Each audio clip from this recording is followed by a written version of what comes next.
Estamos começando agora aqui pela TV Assembleia, mais um programa Personalidade. No nosso programa Personalidade de hoje, a nossa personalidade é para lá de interessante a sua história. Por quê? Porque foram os primeiros homens que habitaram esta terra, né? Foram os primeiros homens que habitaram o Brasil e que habitaram, por consequente, esses que nós vamos falar agora, com quem nós vamos falar, habitaram aqui a nossa Alagoas e ainda habitam, eles e com os seus problemas, advindos depois do descobrimento do Brasil e na sequência da formação do Brasil. Eu estou falando do cineasta indígena, nosso amigo querido em Alagoas, que é o nosso querido Marcelo Tingui. Marcelo, prazerzaço, né, tê-lo aqui no programa, para a gente conversar um pouco sobre... O alagoano conhece muito pouco dos seus indígenas, não é? E eles compõem a nossa base de raiz, né? Nós, como povo alagoano, claro que temos a participação negra, né? Claro que temos a participação europeia, mas, sobretudo, né, nós temos a participação dos nossos indígenas correndo firme no nosso sangue, na nossa cultura, na nossa vida. E é esse o objetivo desse papo hoje, que o alagoano conheça um pouco mais essa cultura e conheça que tem gente produzindo, né? E que traga a luz para nós de como essas culturas vivem hoje, né? Quais são os seus problemas. É por isso que a gente está aqui, Marcelo, com você. Eu estou falando do Marcelo Tingui, né, que é um cineasta indígena, e a gente vai começar logo esse papo aqui, Marcelo. Marcelo, qual é a tua etnia aqui em Alagoas? Porque quando a gente fala indígena, o cidadão comum pensa que tudo é índio Apache, como diz a história, aqueles índios da televisão, né? Quando fala indígena, a gente pensa que é um só, é um povo só. Então, a gente não, muitos pensam que é assim. Então, qual a tua etnia, onde você se localiza geograficamente em Alagoas? Fala um pouco sobre isso. Boa tarde, meu amigo Paulo. É uma satisfação imensa estar aqui, né? Uma personalidade como Vossa Senhoria, um grande poeta, né? Onde a gente pode acompanhar alguns trabalhos, né? Fico feliz por esse convite. Então, eu sou Marcelo Tingui, eu sou cineasta indígena, coletor de sementes, agricultor, também sou biólogo e escritor. E daí eu sou um integrante aqui da comunidade indígena Tingui Botó, aqui de Feira Grande, Alagoas, né? Pertinho de Arapiraca, aqui no agreste alagoano, né? Então, se falando-se de povos indígenas, né, a gente tem que fazer uma menção desde da chegada, né, da ideia de descobrimento ou colonização do Brasil, né, que, na verdade, em todo o processo da chegada dos europeus aqui no Brasil, não houve um processo de colonização, né? Quando a gente fala em colonizar, a gente fala em trocar culturas, trocar valores, né? E, na verdade, não houve uma troca. Na verdade, houve uma extração, né? E um extrativismo físico, cultural, psicológico, enfim. Mas aqui, vamos trazer a ideia para Alagoas, né? Nós somos aqui de Alagoas, nós somos os indígenas de Alagoas, os resistentes, né?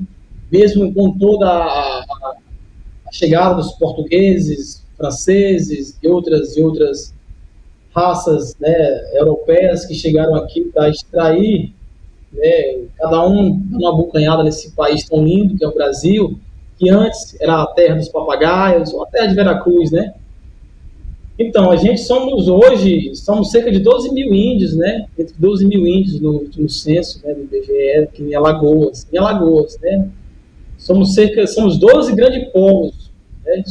Ou seja, 12 grandes povos, mas entre esses povos ou etnias, né, existem aldeias ou aldeamentos. Então, são mais de 30 aldeias que existem aqui em Alagoas, os Tingui, os Cariri, os chucurus lá de Palmeira dos Índios, Vassucocais, Carapotó Plaquiô, Carapotó Terra Nova.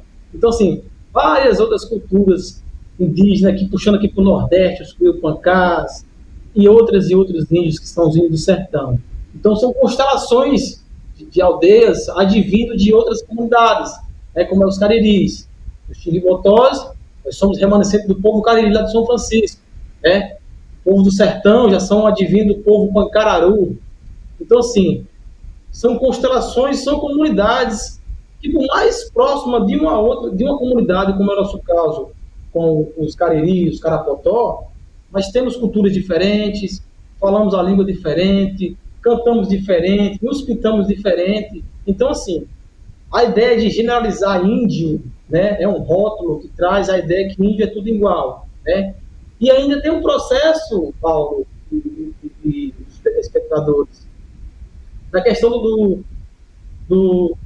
da ideia de índio ser tudo igual. Ou o índio, aquele índio que ainda é mostrado na cartilha, aquele índio do cabelo de cuia, aquele índio que sempre está nu, na fogueira, pintado, o índio que a gente chama que é para europeu quer ver, o índio que inglês quer ver, né?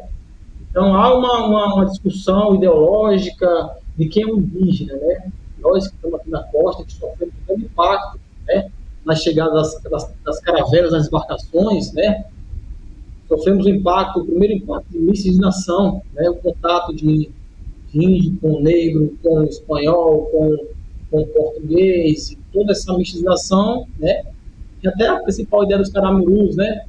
Questão dessa troca de raças. E somos isso hoje, né? Somos um país miscigenado, né? Somos um país que existe várias culturas, várias crenças, várias línguas, várias cores, né?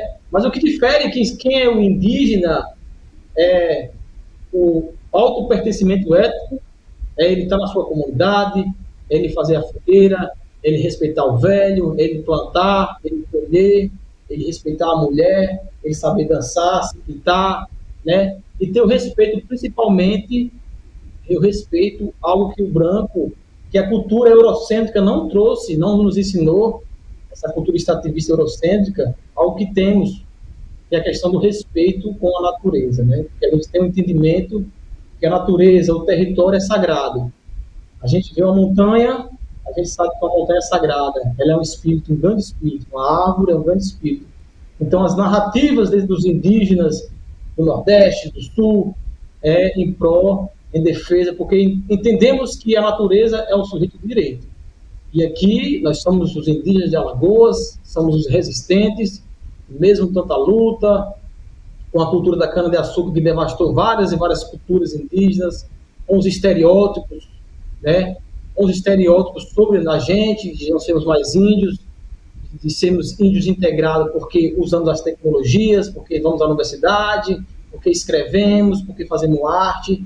Então, existe uma característica do Estado, eu me refiro não ao Estado de Alagoas, o Estado brasileiro, de querer tirar, né, esse pertencimento étnico da gente quando a gente vai à faculdade, quando a gente se forma, quando a gente aprende outra língua além do nosso dialeto, mas a gente continua fazendo o que a gente faz, trabalhando na comunidade, respeitando o velho, e aí utilizando as tecnologias a nosso favor, né? Utilizando a internet e os espaços que é nos dado. É isso.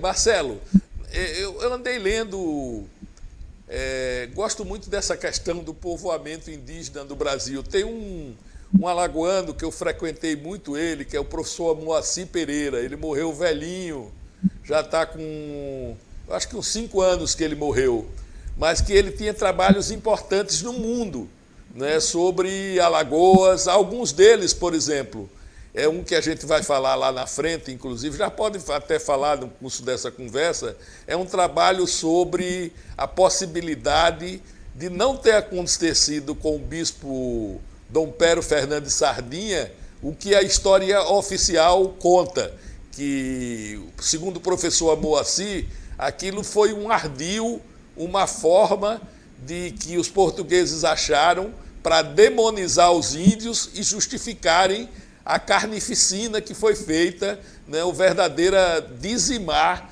da nação Caeté, porque é isso que eu queria falar contigo agora, só para eu compreender mais. O professor Moacir Pereira diz que toda essa matriz indígena brasileira vem da grande nação Tupinambá.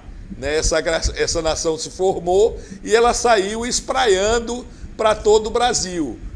Então, ele, na concepção dele, nós aqui somos os caetés, o todo nosso, somos os caetés que se subdividem em várias etnias, de acordo com aquilo que você falou, com traços culturais específicos, com pequenas diferenças entre... E às vezes diferença até da posse da terra, aquele tem aquela posse, formou outra família ali, formou outra... Né, e deu prosseguimento à sua comunidade ali. É um pouco isso, não é? A construção indígena do Brasil se dá realmente dessa forma. De onde vêm os timbis-bocós? Timbis-bocós, é isso que chama assim? Tingui-botó. Tingui-botó. Tingui-botó. De onde eles vêm? Eles vêm dessa grande nação? Qual é a matriz primeira deles? Né? De onde vem a raiz, a semente principal, né, dos indígenas alagoanos? Né? Porque o professor, né, já estou me alongando demais, mas o professor disse que quando se deu a batalha, né, os índios foram expulsos, né, os caetés daqui, de Alagoas e Pernambuco, eles dizem os caetés de Alagoas e Pernambuco. E alguns foram encontrados já centenas de anos, 200 anos depois, já no Maranhão. Então eles foram obrigados a se retirar. E dizem que eram índios diferentes, fortes, altos, valentes. Né? Por exemplo, na primeira batalha foram 600 índios, se eu não me engano, contra mais de 6.000 portugueses. Feriu o olho do governador, do filho do governador, com a flechada. Então, fala um pouco isso da matriz, do início de tudo, né? De quem somos nós, porque, dizendo isso, a gente vai saber quem somos nós alagoanos também. Já me alonguei muito, agora é com você. Levantei a bola, agora... Existe as primeiras escrituras, as primeiras manifestações culturais escritas no Brasil, né? E aí vem das primeiras inscrições que mandava para o rei, né? De acordo com o que os escritores e pintores daquele tempo, da era da invasão do Brasil, de acordo muito com a visão deles, eles retratavam quem eram os indígenas desde os primeiros contatos aqui no Brasil. Então, assim, isso ao longo do tempo, ao longo do fracasso das capitanias hereditárias, né? Foi um fracasso no Brasil, total, uma só teve, e as outras capitanias não deram certo, porque a ideia de vir para o Brasil não era colonizar, a ideia de extrair, levar ouro para Portugal que estava quebrado, a ideia da coroa portuguesa, a ideia do grito do rio Piranga. Então, muita coisa é mito. Então, muitas guerras foram travadas com os indígenas, guerras justas. Eles diziam guerras justas. Isso não aconteceu só com os caetés, que eu vou mais além, adiante. Isso aconteceu com os Botocudos na Amazônia. Existem outros documentos, guerra contra os Botocudos. Ou seja, a gente, existia a questão, naquele período, principalmente da catequese da igreja. Ou seja, nós, os indígenas, não somos mais guerreiros ou menos guerreiros do que o povo da África, né? O povo africano, os negros africanos. Por quê? Quem são os negros africanos? Cara, eles não são apenas escravos, eles são príncipes, eles são guerreiros, eles são caçadores, curandeiros, mas a ideia de da igreja no Brasil, negros da África, escravos. Não. Príncipes, guerreiros, lindos, guerreiras, princesas, né? E daí traz essa questão dos navios negreiros no Brasil. Nós não tínhamos isso, os relatos da oralidade do nosso povo, né? Enquanto existe a questão das escritas, que eu trago para vocês das coisas cultura, o nosso povo tem a oralidade, que vai passando de geração para geração, porque cultura é herança de valores. Então se dizia-se muito que os nossos antepassados, os cariris antepassados, os cariris flecheiros, né? E outras comunidades não aceitavam ser dominados, não aceitavam trabalhar nos engenhos de cana, porque 300 anos depois que os negros vieram para o Brasil. Então nós éramos já escravizados.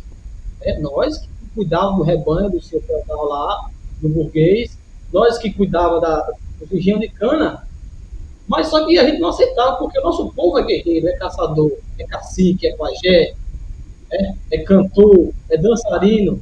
Volta e meia, quando eles vacilavam, eles queimavam engenho de cana, né? Volta e meia, os indígenas caíam fora.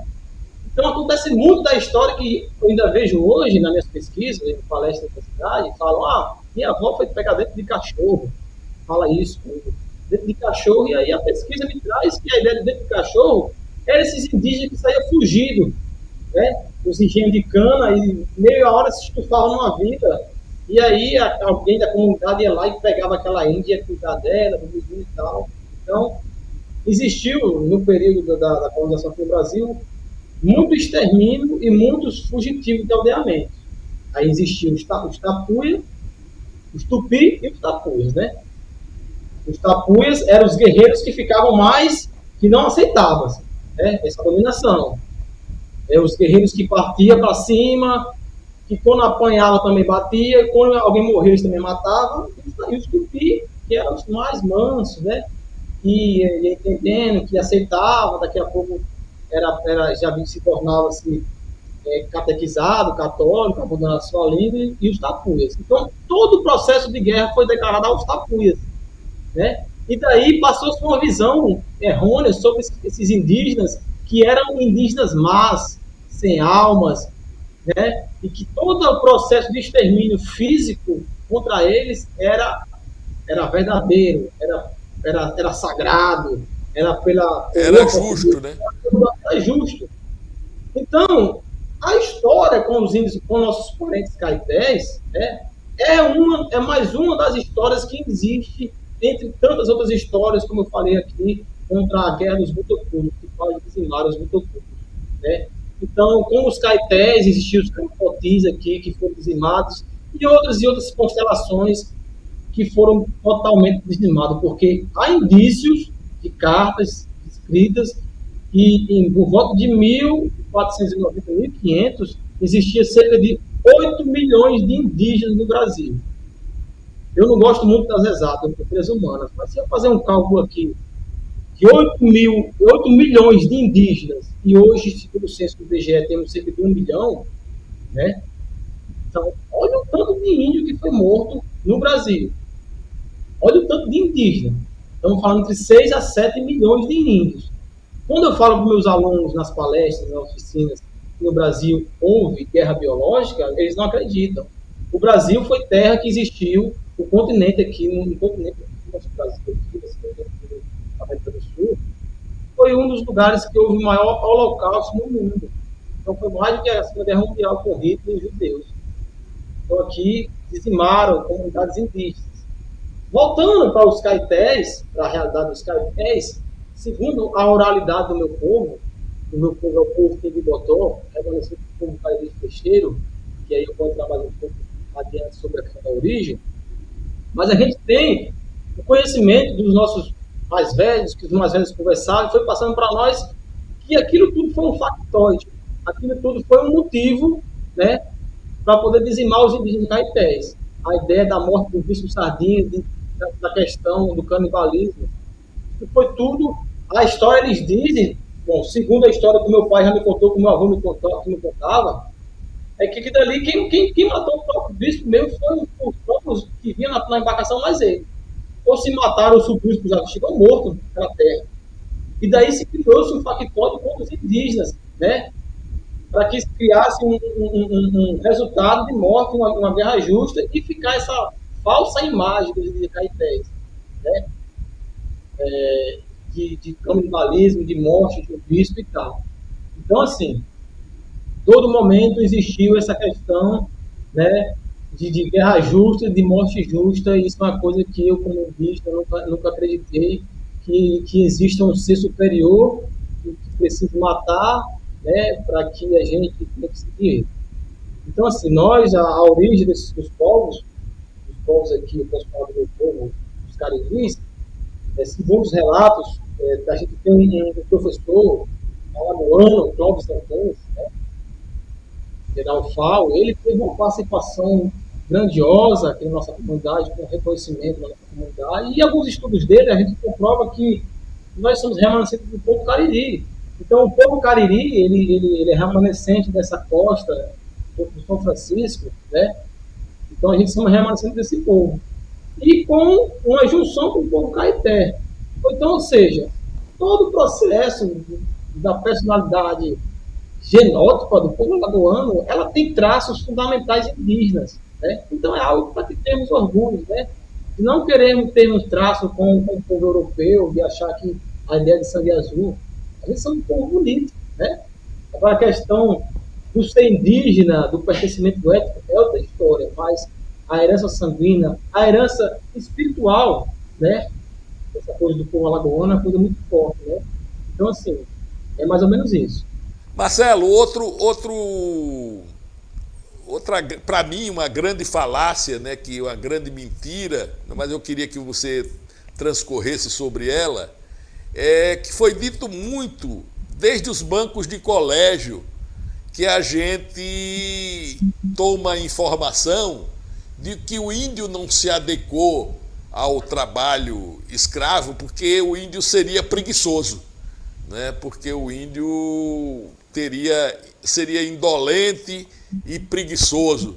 Então foi necessário pegar a força de trabalho negra, né, que se acostumava mais a essa questão. Outra questão que eu queria abordar é na questão do trabalho indígena, que antigamente, como a gente aprendeu, os índios, os homens caçavam e pescavam muito e as mulheres basicamente cuidavam das roças, né, provendo com aqueles alimentos que não fossem, digamos, a proteína, que não viessem da caça e da pesca. Então, Marcelo, eu queria que você desse um panorama disso aí, né, de onde vem essa falsa questão da preguiça e a questão da divisão do trabalho, da caça, né? Porque como a gente vê as matas, né? Eu era menino e meu pai é de Marechal Deodoro. Quando eu ia daqui para lá só tinha Mata Atlântica, a gente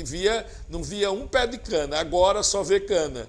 Então eu acho que isso deve ter atrapalhado bastante a vida nas comunidades, nas aldeias. Fala um pouco sobre isso, a divisão do trabalho e essa ideia que para mim é errada, eu acho que para você deve ser também, do índio indolente, do índio preguiçoso. Então, a proposta, a ideia de trazer essa conversa do índio preguiçoso por a questão, isso está nos relatos, isso está gravado nas culturas, da não dominação enquanto ser humano. Não estou dizendo que os negros aceitaram a dominação, mas, diferente dos negros, os indígenas não aceitavam a questão da dominação do homem por outro, né? Porque, por a questão de ser guerreiros, né? Por a questão de ser caciques, pajés, representantes da comunidade, né? Então, não aceitava de forma nenhuma essa dominação. E aí, nesse processo de quase 300 anos de conquista aqui no Brasil, né, em todo esse processo, antes dos negros virem, os indígenas foram escravizados, mas é aquela questão, nunca foram dominados espiritualmente, eles não aceitavam esse domínio, entendeu? Então, volta e meia, né, quando os senhores de engenhos chicoteavam o indígena e matavam, volta e meia o indígena ia lá, o parente ia lá, e também chicoteavam e matavam. Porque não aceitava essa dominação, porque era um instinto criado, uma cultura do índio guerreiro. Então, essa cultura europeia vindo aqui, os senhores de engenhos, né, os burgueses, não conseguir domesticar esses indígenas aos arreios, deram essa nomenclatura para eles. Eles não servem não, porque eles são preguiçosos. Mentira, porque eles não são do trabalho.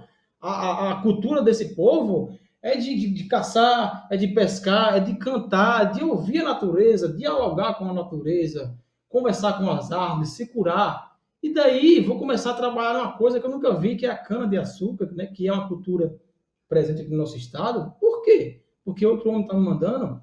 Então, assim, por conta dessa não dominação, Então, eles trazem, né, essa ideia do índio preguiçoso. Mas não, se você entrar nas comunidades indígenas, não só no Brasil, não só aqui, aqui em Alagoas, mas em várias comunidades indígenas são autônomas, comunidades ricas na agricultura familiar, né, na agricultura de subsistência, né.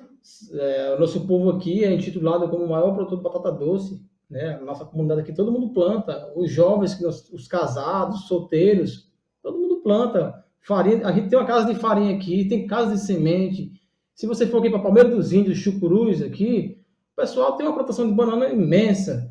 Se você for aqui para Pernambuco, aqui, para o Chucuru de Ororumbá, em Pesqueira, praticamente a comunidade, as escolas, a agricultura familiar ali, quem abastece é a comunidade. Então, dentro dessas comunidades existe um sistema, todo um sistema produtivo, né? Então, assim, existe muito falar, né? Que é a questão do preconceito, o que é o preconceito, né? É um conceito precoce das comunidades. Então, antigamente, trazendo a proposta da divisão de trabalho, né, dentro da comunidade, isso vai também da dinâmica de povo para povo, né, que existe povo que, tipo, uma mulher pode ser cacique, existe outro povo que uma mulher não pode ser cacique. Isso vai da dinâmica, né, social, cultural daquela povo. Antigamente, éramos fartos da flora, né? Nós somos o país dos biomas, um país rico de biomas, né? Trazendo a imersão à luz, a Alagoas, né? Eu estou aqui numa área de transição, mas na Caatinga, que é um bioma endêmico que só existe aqui, espécie de plantas, de animais, de insetos, que só existe aqui no planeta Terra. Então, assim, com a devastação, com a ideia do capitalismo, com a demanda de carne que o país, o mundo, o planeta não consegue suportar, vem a devastação dos biomas, né? A devastação, né, da nossa natureza. E daí fica muito difícil que esses animais que tenham mais caça, porque se a gente for caçar, a gente vai perder. Então, hoje no meu território existem animais que só existiam no tempo dos velhos, né? Hoje tem capivara, tem jacaré, tem lontra, tem ave que vieram de outro continente, como é a ave chilena, tem uma ave chilena aqui no nosso continente. A gente fica feliz de ir para o mato e ver um camaleão, um teiu, né? Hoje tem 3 espécies de gato do mato. Então, para a gente, é uma felicidade dialogar com esses animais, com o território, né? Então, em vez de a gente matar e caçar, não é essa precisão, a gente vai preservar, né? Então, a gente vai construir tanques para poder criar peixe, tilápia, para poder comer. A gente vai introduzir outras culturas de alimento na nossa comunidade. Se a gente plantar muito batata doce, vamos plantar mandioca, macaxeira. Vamos fazer essa troca com os parentes, né? De outras espécies de comestíveis na aldeia para plantarmos. Então, assim, a cultura é herança de valores. A cultura não evolui, mas a cultura é dinâmica. Então, nos adaptemos a esse normal que o povo como do planeta, né, tem esse entendimento e a gente vai remando a nossa forma. Então, o que a gente puder preservar, a gente vai preservar. É tanto provável, Paulo, que hoje as maiores áreas preservadas no planeta, no Brasil, vamos trazer a nível de Brasil, as maiores áreas preservadas, seja na Amazônia, na Mata Atlântica, no Pantanal, são as áreas indígenas, né? Por que as áreas indígenas? Porque a gente dialoga com a natureza. A gente tem um entendimento que uma montanha ela é mais do que minério e metal. A gente tem entendimento que a montanha é um grande espírito, é uma casa sagrada. Então, isso que foi passado para a gente, e essa cultura, com a herança sanguínea que corre em nossas veias, que nos faz ser indígena, independente da nossa característica fenótipa, né? Porque a ideia que é passada desde a escola, do índio da cabeça de cuia, do índio nu batendo na boca, que na verdade no Brasil não existe cultura nenhuma que o índio bata a mão na boca, isso aí são os Yankees, os machos, os parentes lá, sofredores também, né? Da América do Norte. Então, eles dão esse rótulo pra gente. Então, assim, é um preconceito de ser índio e um preconceito para ser índio, né? Tem todo esse preconceito quando as pessoas olham, você não é índio, você não parece com índio. E você parece com quem? O brasileiro parece com quem? Não existe essa coisa, você parece com o rico. É Então, isso que eu queria entrar, Marcelo. Eu aproveitar agora que você colocou essa questão, era uma próxima pergunta. Eu já vou para aproveitar para você transcorrer um pouco mais ela. A gente ouvindo o Marcelo falar aqui, vocês vão de perceber, ou vendo o Kerenak falar, ou vendo. A gente diz, esse povo é índio nada. Isso é índio nada. Isso, pô, esse cara é doutor. Como se o índio ele tivesse condenado a não ser cidadão e ele não ter acesso à cultura simplesmente porque ele é indígena. Né? Então hoje a gente, quando ouve muito, isso é um oportunista, o Marcelo é um oportunista, que nada, o cara estudou, é da universidade, é biólogo, e aí vem com esse negócio dizendo que é índio nada. Então, que confusão é essa que ainda se faz, não é? Que não permite ao índio, por exemplo, ser um médico, não permite ao índio ser um letrado, não causa um biólogo como você, né? É que nada, eu acho que nada melhor do que o índio ser um biólogo, né? Porque aí trata com as coisas dele ali, com a terra, com os biossistemas. Você fala muito isso, eu acho muito bonito isso, que você absorveu isso da academia e aplica isso para a sua região. Isso é que é o legal. Fala um pouco disso, sobre, você já ia iniciar a falar, mas disseca um pouco isso aí, a visão que nós, não indígenas, não é, temos ainda, por incrível que pareça, sobre o índio. Ou o índio, ou ele está nu, ou ele está pelado com a piroca do lado de fora, ou ele não é índio. Né? Tem o Marcelo aí todo com a camisazinha bonita, não é índio. Você teria que estar aí totalmente pelado. A gente não ia poder nem apresentar na televisão, porque ia ser um negócio... Então, conversa um pouco isso. Parece engraçado, mas acaba não sendo, né? Porque é fruto também. Você explica melhor do que eu. Vai lá, Marcelo. Então, Paulo, a questão do heterocentrismo, ele é constante no nosso país, ele é constante nas civilizações, desde o que a gente aprende como história, né? Desde o que a gente aprendemos com a Segunda Guerra Mundial, com Hitler, né? Com a ideia do sangue azul ariano, né? A proposta de matar os 5 milhões de judeus, porque os judeus não tinham uma descendência sanguínea, né? Que eles eram a culpa. Então, a ideia, desde de Gengis Khan, quando tentou dominar o mundo, ou Alexandre o Grande, então, a ideia da sobreposição sobre cultura é o que a gente tem. Isso é resquícios que a gente leva consigo hoje. Eu chamo, nas minhas escritas, Paulo, eu chamo de preconceito latinto. É aquela coisa que está lá guardada de você, quando você olha, eita, um negro, um índio, um gay, essa coisa que você tem dentro de você, que você não quer que isso apareça, mas está lá dentro de você, porque você foi constantemente alienado desde o começo, lá na escola, desde o começo, entendeu? Então, é o que a gente vê sobre as culturas, sobre os países aí, a questão de não aceitar as culturas dos países. Isso é história que vem perpetuando e que vem sendo fortalecida, né? Hoje o nazismo ainda existe entre nós, né? Então isso aí é uma causa. Então a ideia do indígena, né, integrado, o índio integrado, quem é o índio? Essa ideia não é de hoje não. Eu vi Bolsonaro falar sobre o índio integrado, tentar trazer novamente. Mas essa é uma proposta lá atrás, lá de 80, do índio integrado. Quem é o índio integrado? O índio desaldeado. De um índio deixar de ser indígena ao momento que ele sai da comunidade, que ele aprende a falar português, não, o brasileiro, que essa língua que a gente fala não é o português mesmo. Do indígena cursar a universidade, né, ele não é mais índio. Então, essa ideia de não ser mais indígena é um factoide, é uma estratégia de enfraquecimento das comunidades indígenas, porque o movimento indígena é forte. Né? Eu faço parte da APOIME, né, uma articulação aqui do Nordeste, Minas Gerais e Espírito Santo, grandiosa. Então, o movimento indígena é grande. Meia volta a gente vai para Brasília lá, fazer um acampamento Terra Livre. Esse ano, a gente juntamos quase 5 mil mulheres, 6 mil indígenas, e vamos lá lutar por nossos direitos. Então, quanto mais o Estado puder enfraquecer, entendeu?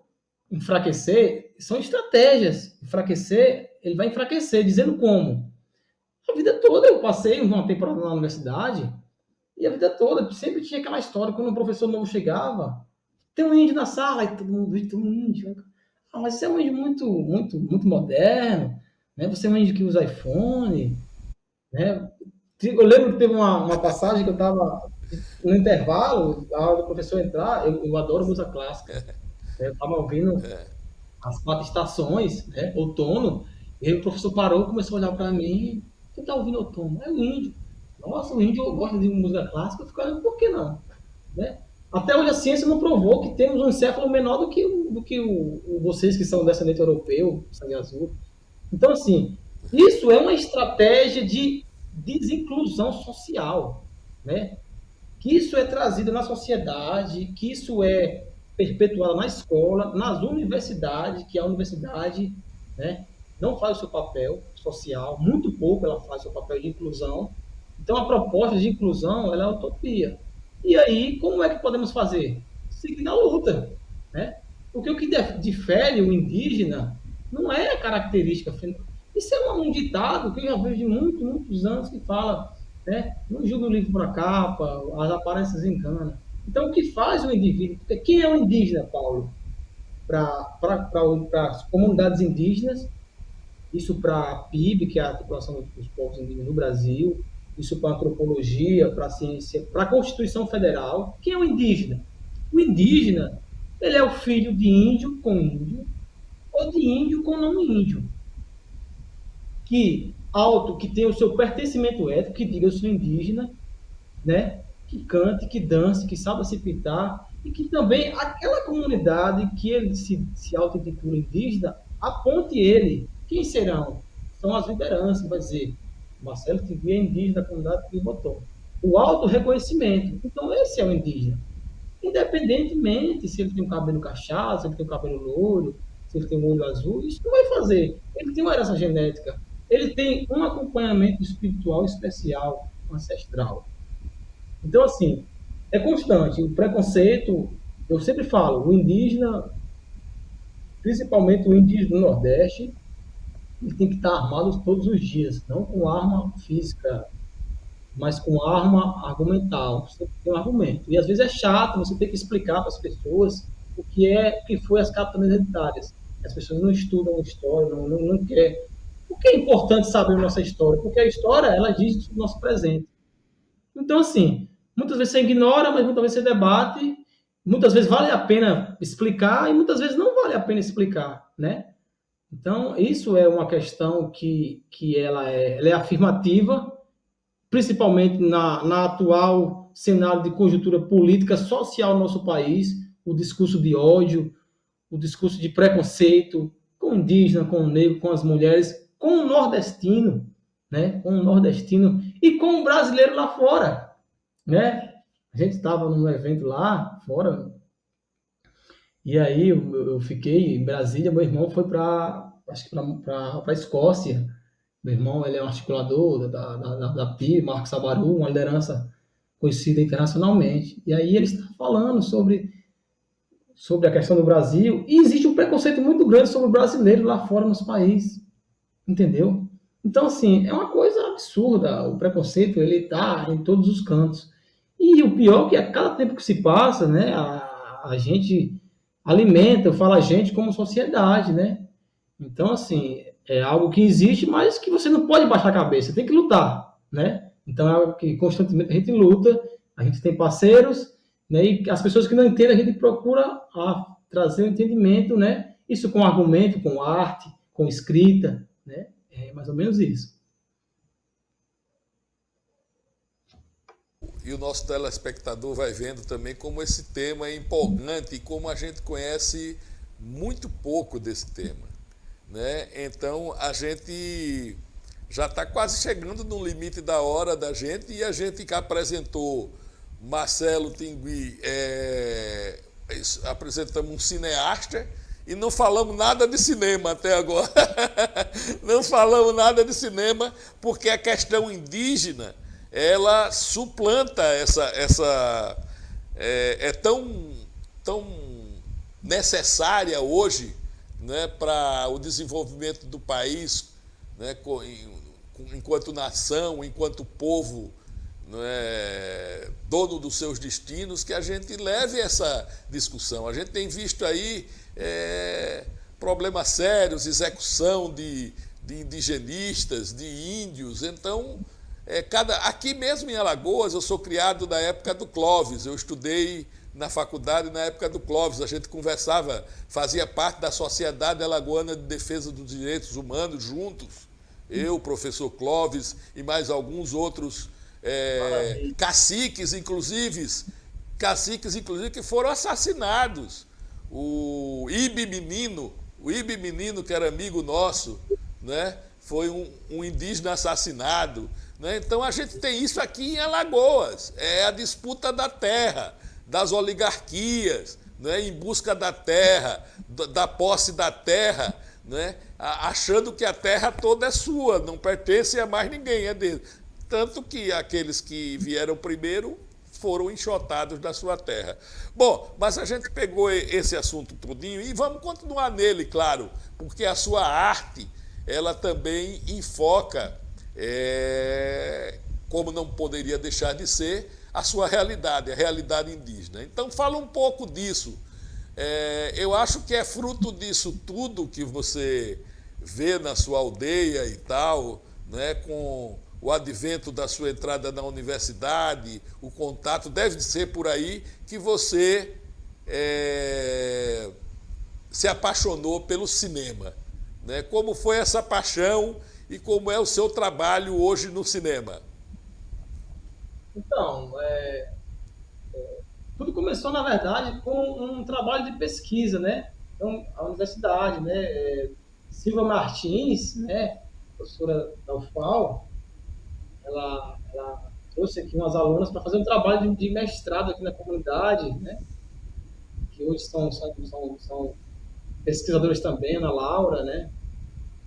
E aí, dentro desse trabalho, eu lembro que um trabalho envolvia a imagem da criança indígena que botou o audiovisual. Então, naquele tempo, eu comecei a acompanhar elas, ficaram na minha casa, né? E aí eu comecei a ajudar ela também nesse processo. Eu também já tinha um olhar sobre entendimento, que eu ficava me perguntando como é que fazia aqueles cortes de imagem, né? Cortava, você estava andando aqui, uma voz estava falando, daqui a pouco vinha uma voz no rio, e o som, e eu ficava me perguntando como era aqui. Depois eu entendi que era edição de vídeo, né? E aí, nesse trabalho dela com as crianças, ela com a câmerazinha analógica ainda, e aí eu decidi fazer um documentário sobre os guerreiros timbipotós, né? Etnografia e polifonia de som. Uma forma de mostrar também que somos indígenas, que estamos aqui e precisamos estar aqui, né? Somos uma cultura forte e estamos aqui nem para brigar, não. A gente estamos aqui no processo de, como o Paulo Freire fala, né? O que você aprende, você ensina, né? Não existe conhecimento maior ou menor, mais ou menos, né? Existe conhecimento diferente. Então, foi isso que, uma oportunidade. E aí eu comecei a trabalhar com ela, com as crianças, ela sempre filmando e fazendo um trabalho muito lindo. E daí, depois ela veio outra vez, nosso primeiro filme foi feito com smartphone, né? Que foi Os Guerreiros de Botó, e daí, então eu consegui o apoio. Eu vou lhe interromper agora, já que a gente está falando do filme, mas vamos falando sobre esse aí, porque esse, você dá um panorama de todo o seu povo. Vamos dar uma volta, isso aí. Isso aí foi onde? Então, esse filme, na verdade, foi uma vontade que eu tinha de imortalizar os nossos mais velhos, porque assim, um processo de reconhecimento, quando ele está aqui hoje conversando com você, com internet, com energia, em um território, existe luta de outros, né? Como foram essas lutas? O que aconteceu? Quem foram essas pessoas? Então, com todo o processo, eu tive entendimento do processo de reconhecimento e valorização desses guerreiros. Então, esse documentário traz as imagens. Dá uma parada aí. Essa imagem aí. nosso Emílio Roberto, nosso curandeiro, né? Liderança, Emílio Roberto, e curador. O maior curador de Timbibotó que existiu aqui em toda a vida foi esse homem aí. Espiritualmente muito forte, um senhor muito... E ao lado dele é Walter Campos, meu tio. É um guerreiro, uma liderança da comunidade. Seu Emílio já fez a passagem grande, já partiu. Mas seu Walter está aqui conosco. É uma liderança, é um velho que todo mundo gosta, é um homem de exemplo na comunidade. É um homem que conversa com os jovens, que inspira as pessoas. Então, se a gente olhar, a importância do trabalho é essa, né? Imortalizar os nossos mais velhos, né? Trazer a importância de quem foi, como lutaram, que as gerações hoje, e principalmente inserir esses trabalhos para a educação escolar indígena, para a escola, né? Para que a escola tenha um entendimento quem foi, quem foram, por que estão aqui, né? Então, mas Marcelo, vamos respeitar, viu? Eu tô olhando aqui as imagens, é menino por pega. Índio gosta de fazer menino. Diga, não tem muito trabalho à noite, né, Marcelo? Os caras vão trabalhar do outro jeito, né? É menino. Olha quanta criança, né? Quanta criança. Essa foto aí é a saída do Uricuri, né? Quando a gente sai do Uricuri, né, a gente sempre fazia as manifestações culturais, e sim, quando tem qualquer manifestação, os primeiros que vêm as crianças, né? Então, assim, é uma comunidade com cerca de 400 indígenas, muita criança, e as crianças aqui são muito libertas, né? Elas brincam, elas andam, elas têm essa liberdade. Esse aí é o pajé? É o Emílio Roberto, é o mesmo. Eu sou Emílio Roberto, que está mais as suas netas aqui de lado. Então, Paulo, é isso. Hoje o seu Emílio não está mais aqui. Mas aí a gente consegue imortalizar seu Emílio, né? E essa senhora? Essa senhora aqui é a minha avó, é a mulher do meu avô Plácido, né? Dona Profília Campos, né? É uma guerreira, foi uma grande guerreira, uma grande personalidade religiosa do nosso povo, né? Que através desse trabalho é lembrado, né? E essas fotos aí são de 1988, 89, né? Não tinha algumas brincadeiras, aí a gente trazia também um pouco da cultura, pau de sebo, quebra de pote, né? Algumas coisas da cultura também que a gente traz para a comunidade também, que é importante, né?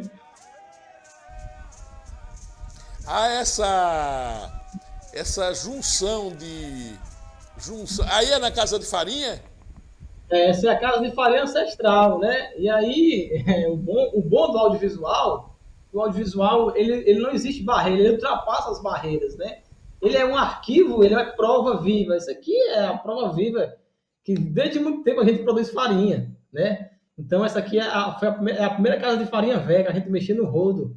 Eu cheguei a participar de algumas farinhadas dessa casa de farinha aí, quando criança. Era no rodo ainda que mexia, em todo aquele processo artesanal. Hoje não, a gente tem uma casa de farinha mais um pouco tecnológica, né? Onde tem os moedores e tal. Mas prova que realmente a proposta de preguiça é só uma conversa, né? A prova do audiovisual é isso, né? Registrar os momentos etnográficos na comunidade, nas farinhadas, os momentos, né? Que existe, que prova que a gente faz, né? Realmente, de fato. É isso. Para frente, Renê. Para frente, Renê. Vamos passando aí para nosso diretor, Renê. Vamos lá. Olha essas duas senhoras. Essa foto é de 80. Essa foto de Clóvis Antônio. Esse aí? Esse é meu pai, o cacique Elisiano. Esse é o cacique Elisiano, está vivo aqui, está entre nós, é o nosso cacique, a nossa comunidade. Existe a questão o cacique e do pajé, né? Tem o cacique e tem o pajé. O pajé, ele é um líder. Existe uma hierarquia, né? Existe uma hierarquia, não é? Eu percebo muito isso, né? Então, meu pai é o cacique, hoje está uns 70 anos, tá? O pajé também com 80 anos. Estão lá, os dois tocando a vida. E é isso. Aí é na comunidade, vai passando para frente mais, Renê. Tá, mais para frente, aí é comunidade. Aí, olha, e aí vocês Isso aí, utilizando um tipo de cocar diferente, né? Não é o cocar de penas, é um cocar de palha, né? o que acontece? Essa foto, ela foi uma foto de uma assembleia indígena, que é a liderança Valco Campos, e um indígena que a gente chama de coronel. É um indígena, coronel. Eles estavam numa assembleia, né? Um momento marcante de luta dos nossos direitos. E essa imagem do cocá que eu trago, ela é o nosso cocá tradicional, né? É um dos nossos cocá tradicionais, né? Que traz a história que a gente traz para falar sobre a demarcação dos biomas, né? E nessa área aqui tinha papagaio, na nossa terra aqui, nessa área tinha muito papagaio, a gente tinha os cocás de papagaio. Hoje é muito difícil de conseguir papagaio, né? Mas aí o apá do Oricuri, e é também cultura nossa. Pra frente. Pronto, aí encerrou. Tem umas fotos, já mostrou aquelas fotos? Já. Bom,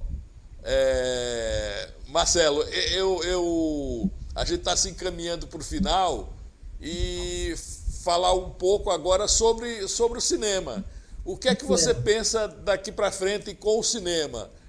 Você é biólogo, você é professor, mas que lugar o cinema ocupa na tua vida, né? E que você pretende que ele ocupe na tua vida? E qual a importância do cinema para a tua vida e para a tua etnia, né? Você já mostrou um pouco isso aí, né? Como registro da etnia. Mas eu já conversei, você quer fazer outros filmes, quer fazer ficção, quer descambar para a sétima arte, como a gente diz a história. Em que medida isso pode acrescentar para você enquanto indígena, não é? Além de como cidadão, claro, ser um cineasta é uma aspiração de qualquer cidadão, por que não do indígena, né? Que é um cidadão brasileiro. Então, mas que é que você vê isso, que contribuição isso pode trazer para tuas etnias e para a vida indígena no país, né? Para o movimento indígena no país? A gente está vivendo tempos difíceis de discussão na Amazônia, sobre a posse da Amazônia, de discussão de brigas com o garimpo. Aqui as brigas são...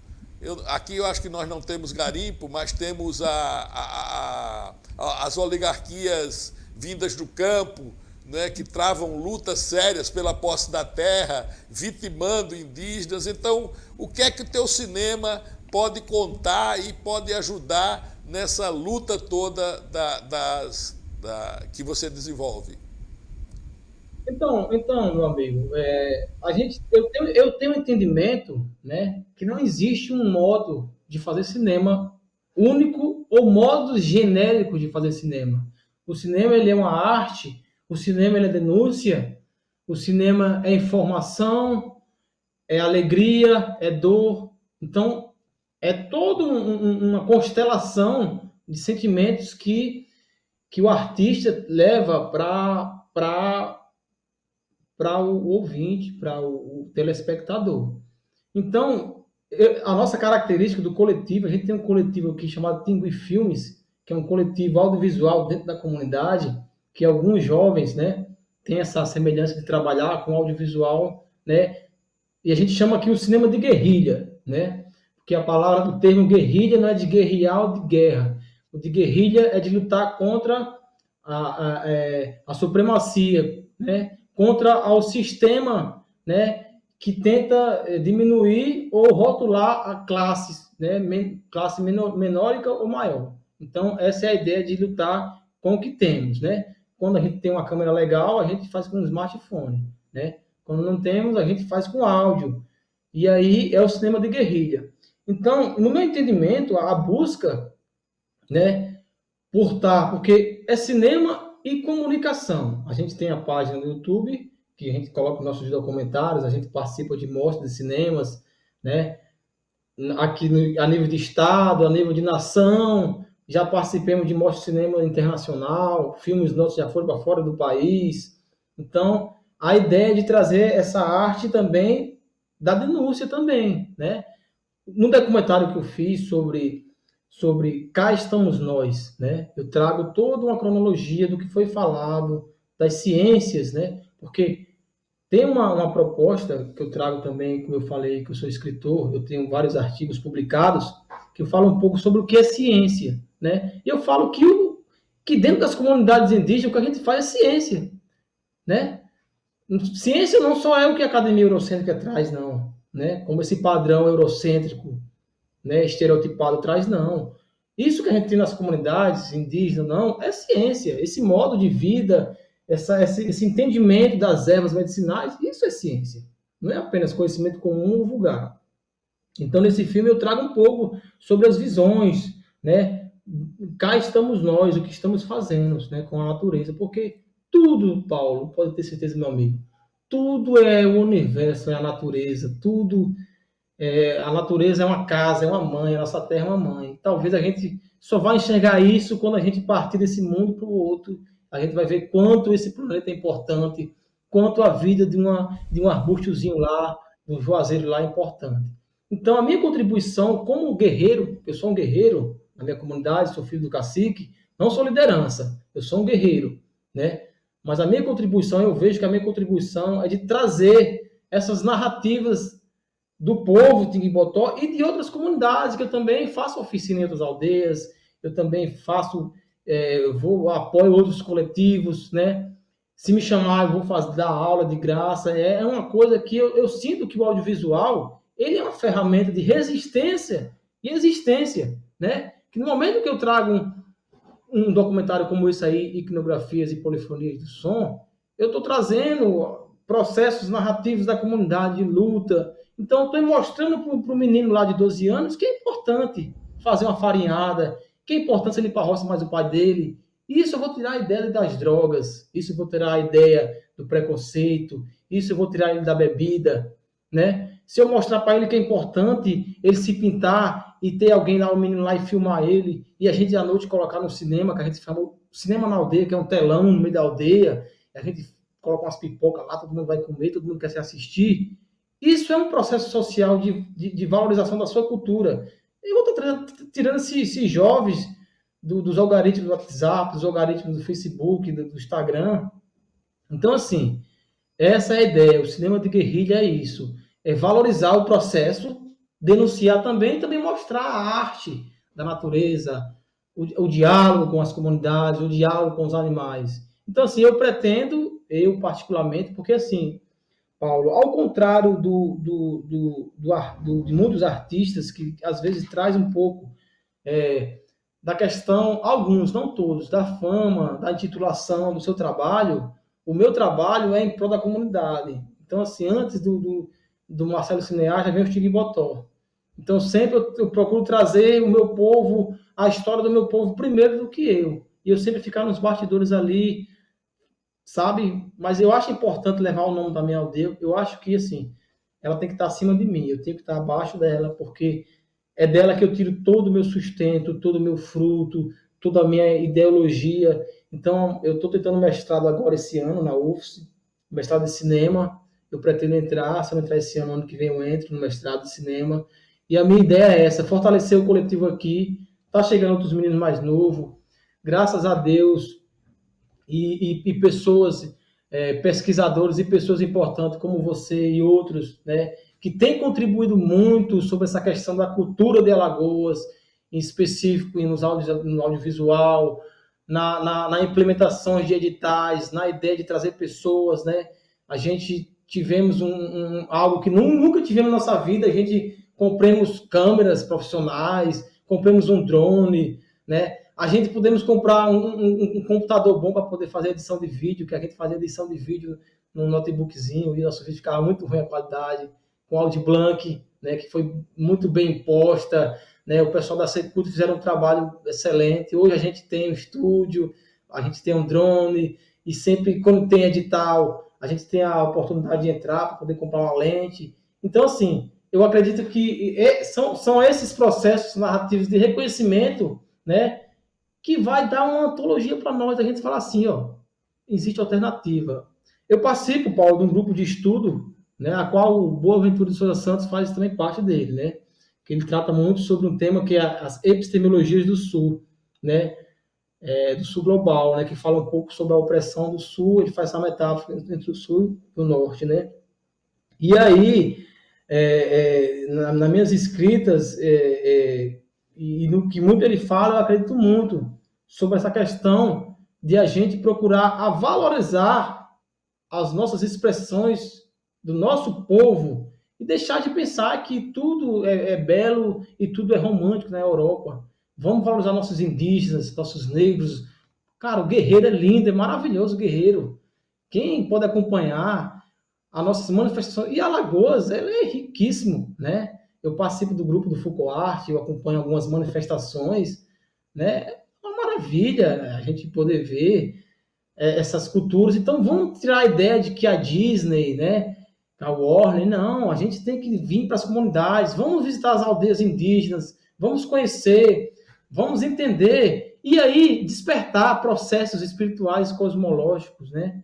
Ter um entendimento da história daquele povo, e daí você ter outras mensagens, você poder contribuir de formas que a proposta é essa, eu acredito, meu amigo, né? É dar mão um ao outro, porque essa vida aqui, para os tigibotós, o que o meu avô me ensinou, meu pai me ensina até hoje, a minha tia Lindaura, que já fez a partida grande, ela fala assim, que isso aqui é uma passagem, isso aqui é só uma fração, que a vida grande é lá, depois que a gente morre. Mas tudo que a gente fizer aqui vai influenciar lá. Isso não é uma alienação da Igreja Católica, isso está na nossa cultura. Então, se a gente não nos der uma mão, não procurar ajudar, não procurar fazer a arte, porque a arte, de modo geral, é um antidestino, né? Um antídoto, né? Um antidestino. E procurar ajudar a fazer alguém rir, a fazer alguém enxergar, então qual é o sentido da vida, né, meu amigo? Eu acredito mais ou menos isso. Marcelo, olha, o assunto realmente é palpitante, tanto que a gente não deu para entrar nos filmes em si. Mas aí eu vou deixar o teu endereço para deixar aquele gostinho. Vocês só sentiram um gostinho aqui, e para entrar em contato com a obra do Marcelo, faz o que, Marcelo? Em que mídias? Vai na página do YouTube, acessa lá, Pingui Filmes. Como é, pá? Pingui Filmes, T-I-N-G-U-I Filmes. Ou vai para o Instagram. Pingui Filmes. Ou vai para o Instagram, faz a mesma coisa, @Pingui Filmes. Lá tem todas as Todo páginas. o teu trabalho está lá. Todo o trabalho está lá, inclusive o contato para as pessoas que queiram vir para a comunidade, porque assim, aqui é portas abertas. Vem para cá, toma banho de rio, pesca, come peixe, fuma cachimbo, senta na rede, toma remédio, e aqui é aberto. Uma vivência, né? Vocês oferecem uma vivência, né? Uma vivência na comunidade. Sem precisar trazer nenhum recurso financeiro, porque a gente acredita que a ideia é essa, é poder ajudar, né, um ao outro. Né? Conhecimento, eu acho que o conhecimento é a maior ajuda que podemos dar um ao outro também. Muito bem, Marcelo, eu queria te agradecer muito, a gente chegou ao final, até já passou, né? A gente tem 1 hora, já vai 1h20, né? Nem parece. Mas, nem parece, porque o assunto é muito legal e você é um guerreiro, como você disse, a guerra, que não é a guerra das armas, é a guerra das ideias, né? A guerra das culturas, essa é a grande guerra. Porque quando um povo é dominado culturalmente, ele perde a guerra de suas fronteiras, ele é dominado, ele é invadido.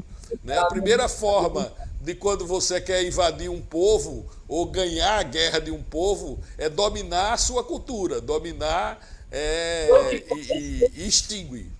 Né, Paulo? Foi o que o Cortez fez, né? com os Andes, com os Incas. Ele foi lá, entrou, se infiltrou, dividiu. E que os portugueses fizeram aqui, e nós ainda, por incrível que pareça, brasileiros que somos já, não somos mais portugueses, continuamos fazendo isso, né? Continuamos no rumo no rumo da extinção. Então, queria agradecer muito, Marcelo, o nosso Alagoas Arte e Cultura, é o nosso outro programa, o nosso Personalidade teve a honra hoje de entrevistar os povos primeiros, né? E de saber um pouco, até para entender um pouco quem somos nós, né? De que barro nós somos feitos, de que matriz nós somos feitos. É daí, é da indígena, da negra, do português também, do europeu. Nós somos um povo maravilhosamente mestiço, né? E bonito. Maravilhosa. E bonito. Marcelo, e bonito, e bonito. Marcelo, muito obrigado. Muito obrigado. Deixa aí para suas considerações finais. Tá certo, meu irmão. É isso. Eu agradeço a todos, né, pela oportunidade, os que tiveram ouvir esse programa, né, que acompanhem, e a comunidade. As comunidades estão de portas abertas, né, para as pessoas terem um entendimento de onde tudo começou, quem somos, o porquê estamos aqui. Estamos aqui pronto para o diálogo, né, para ensinar e para aprender. E gratidão a Paulo, grande guerreiro, um lindo trabalho que vem fazendo, né? Parabéns, gratidão. É isso. Obrigado, irmão. Olha, a gente vai ficando aqui, essa entrevista maravilhosa. Assistam as nossas reexibições, assistam lá no YouTube também. Vai ficar o link lá, vou mandar para o Marcelo. A gente vai espraiar, divulgar muito. E lá na TV Assembleia, durante toda a semana, vai ficar passando essa entrevista, no mínimo umas 5 vezes. Eu vou mandar para você depois, Marcelo, a gradezinha, para você saber quando passa. Um beijo no coração de todos. Até um próximo programa. Assistam as reexibições.